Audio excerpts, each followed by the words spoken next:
ربنا آتنا فی الدنیا حسنۃ وفی الآخرۃ حسنۃ وقنا عذاب النار۔ یا رب کریم، اپنے فضل و کرم سے ہمارے تمام گناہوں کو معاف فرما، چھوٹے بڑے، خفیہ، اعلانیہ، اگلے پچھلے ہر طرح کے گناہوں کو معاف فرما۔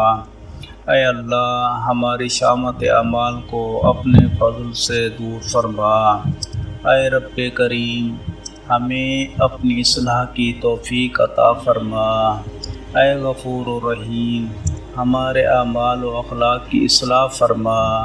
اے اللہ، ہمیں دین کی صحیح سمجھ عطا فرما، اس پر عمل کرنے کی توفیق عطا فرما، اس پر استقامت عطا فرما۔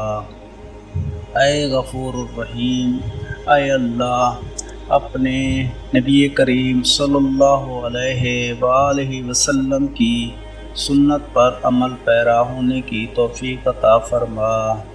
اے رب کریم، اے غفور الرحیم، یا رب رحیم، یا اللہ، اپنے دین کی عظمت و محبت ہمارے دلوں میں راسخ فرما۔ اے اللہ، اپنی اور اپنے رسول صلی اللہ علیہ وآلہ وسلم کی محبت کو ہر محبت پر غالب عطا فرما۔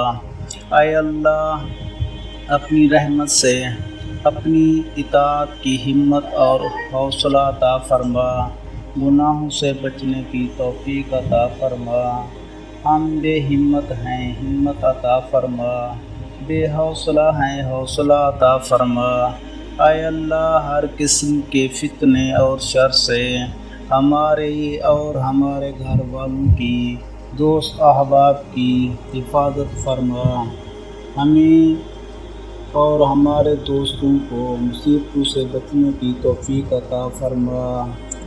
اے رب العزت، اے اللہ، حاضرین اور حاضرات کو ان کے تمام جائز مقاصد میں کامیابی عطا فرما۔ اے اللہ، سب کی پریشانیوں کو دور فرما دے، سب کی مشکلات کو آسان فرما دے۔ اے اللہ، اے رب کریم، ہم میں اور ہمارے دوستوں میں جہاں کہیں بھی جو بیمار ہیں ان کو شفائے کاملہ اور عاجل عطا فرما۔ جو تنگ دست ہیں ان کی تنگ دستی کو دور فرما دے، جو پریشان حال ہیں ان کی پریشانیوں کو دور فرما، رفع فرما دے۔ اے اللہ، اے رب العزت، اے رب کریم، ہمارے ملک میں جو بد امنی اور خانہ جنگی پیدا ہو گئی ہے، اپنی رحمت سے اور اپنے فضل و کرم سے اس کو دور فرما دے۔ اے اللہ، امن و امان عطا فرما دے، عافیت و استقرار عطا فرما دے۔